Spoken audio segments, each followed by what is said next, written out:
El tema principal, primero es de la sensibilización al cambio. Y les voy a dar un pequeño video introductorio para lo que está sucediendo en el mundo. Algunos de ustedes seguramente ya conocen acerca de esto. ¿No? Y de esta gente vamos a hablar, por supuesto, vamos a hablar ¿Se escucha? de qué temen las élites. No, no se escucha. Y voy No a se colocar escucha. con el permiso de Daniel para la gente que duda siempre de lo que uno... Ok, entonces, dura 1 minuto este video introductorio. Si ustedes gustan, les puedo pasar la liga. Pero básicamente de lo que nos está hablando este video es acerca de la situación que estamos viviendo en el mundo, en el sentido de cómo está cambiando la situación económica, política, social, en muchos sentidos. Desde el cambio a las digitales, desde el cambio de las políticas mundiales, la introducción de chips en experimentos que están haciendo con animales para luego llevarlos hacia los humanos, etcétera. Entonces, esto nos obliga, por un lado, a estar informados de lo que está pasando a nivel mundial en varias áreas de la vida, en la economía, la política, la sociología, etcétera, porque finalmente tarde o temprano vamos a ser afectados por ello.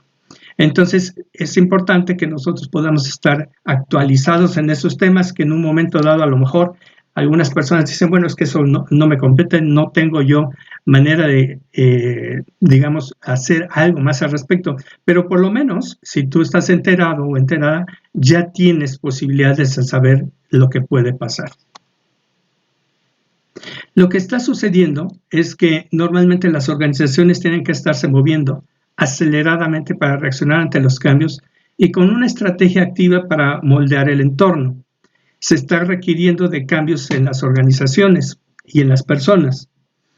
Aquí, por ejemplo, cada vez se están requiriendo en las organizaciones de colaboradores que trabajen mucho mejor, teniendo un rendimiento mayor. Cada vez se les exige más en general en las organizaciones, en las corporaciones. Se requiere también de estar manteniéndose siempre en un aprendizaje continuo. Esto que se hacía hace algún tiempo, en donde, uno se actualizaba cada determinado tiempo, cada año, cada 2 años, esto ya no es posible. Ahora necesitamos estar actualizándonos pues prácticamente diario en diferentes temas. Por supuesto, con la tendencia de elevar la productividad. Generalmente esto en las organizaciones es lo que se está buscando y es una presión obviamente muy fuerte que se da pues prácticamente en todo el mundo.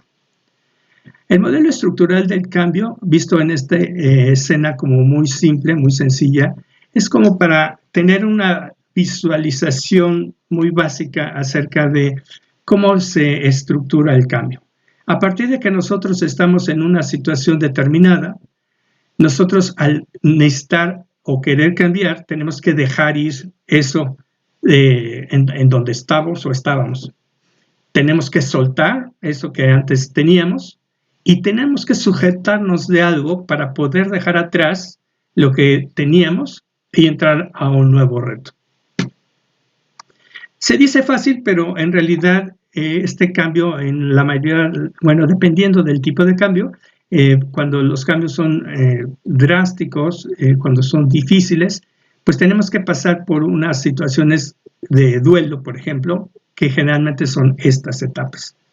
Una etapa es la de impacto, en donde al inicio tenemos confusión y negación, es decir, estamos confundidos por lo que está sucediendo, pasando, negamos muchas veces el hecho, luego ya tenemos una reacción que puede ser de agresión, luego coraje y depresión. Finalmente, después de un tiempo, viene la aceptación en donde empezamos a abrirnos a este nuevo cambio y finalmente adaptarnos.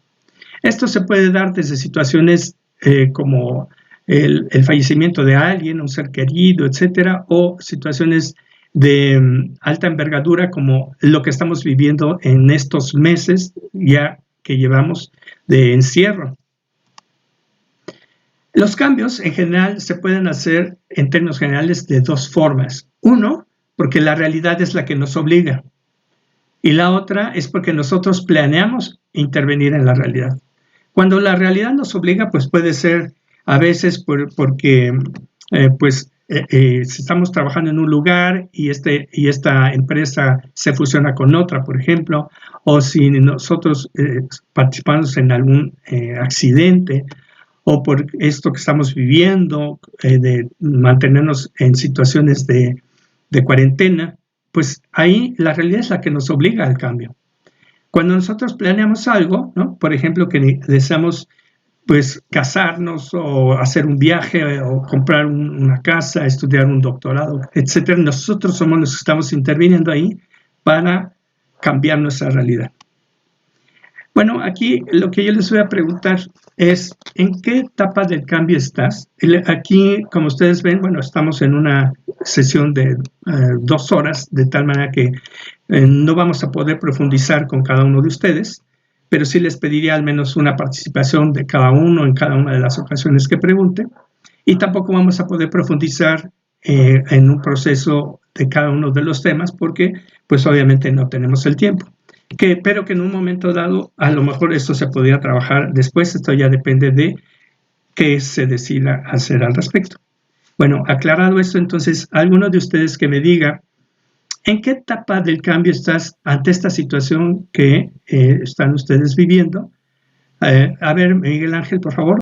Es decir, que tú ya pasaste por las otras etapas y de alguna manera ya estás pues adaptado a esta nueva situación. Es así, ¿no? Así lo entiendo. ¿Hay alguno otro de ustedes que esté en otra etapa intermedia? Por ejemplo, en reacción todavía.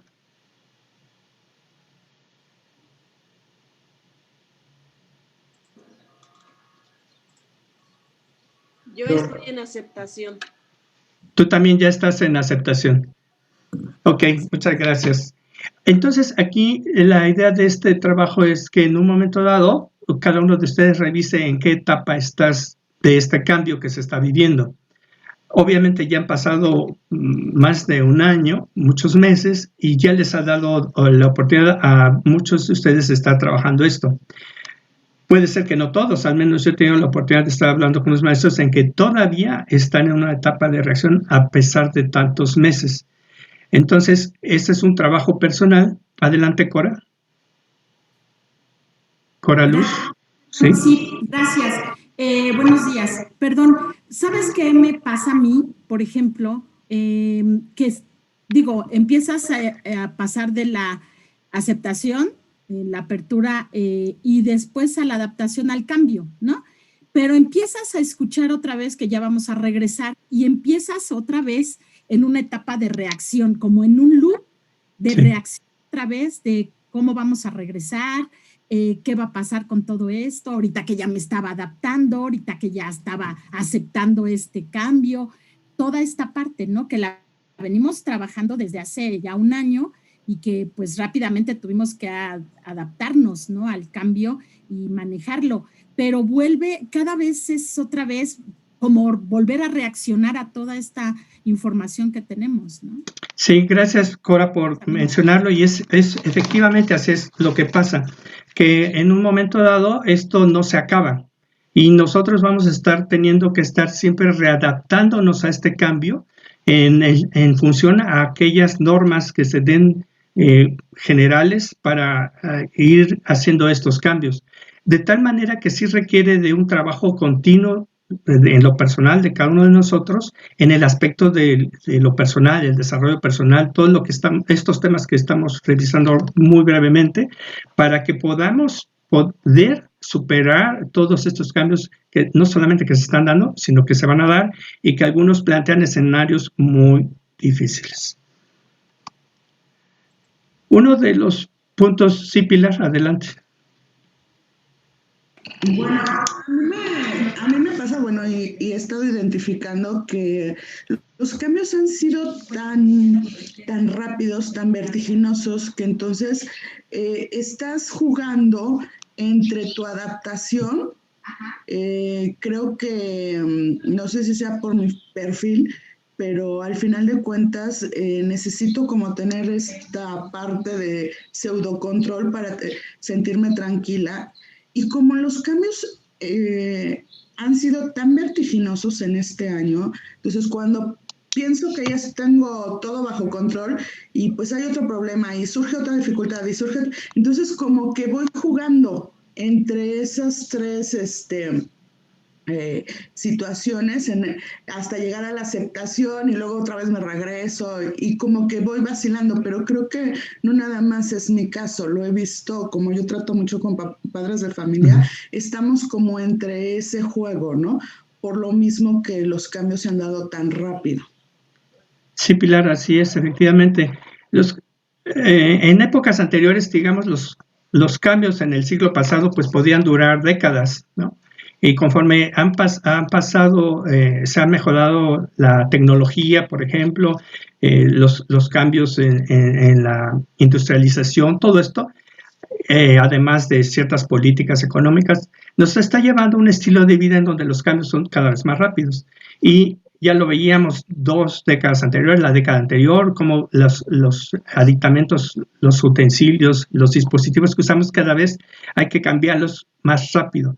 Pero ahora esto en lo que estamos sometidos implica cambios a una velocidad mucho mayor y esto obviamente requiere de un trabajo personal mucho mayor de cada uno de nosotros para poder tener esto que tú estás mencionando, es decir, de dónde nos asimos, de dónde tenemos un soporte, que algo que nos ayude.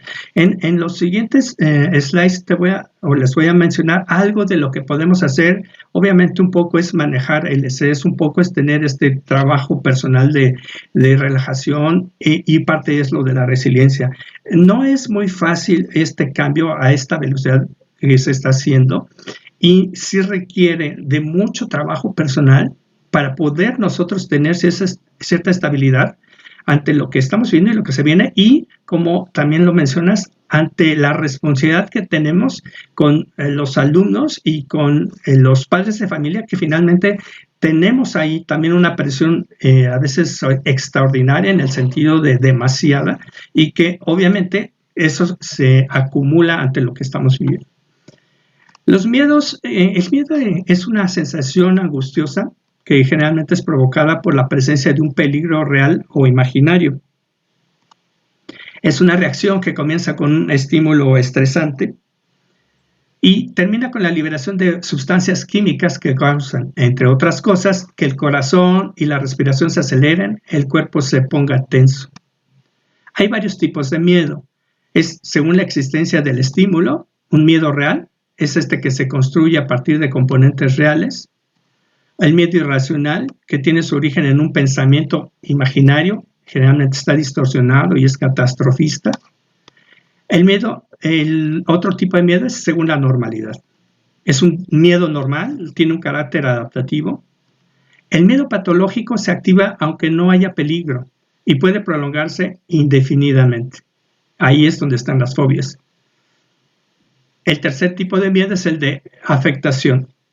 Hay el miedo físico, es un temor a sufrir sensaciones dolorosas derivadas de un estímulo externo real o imaginario.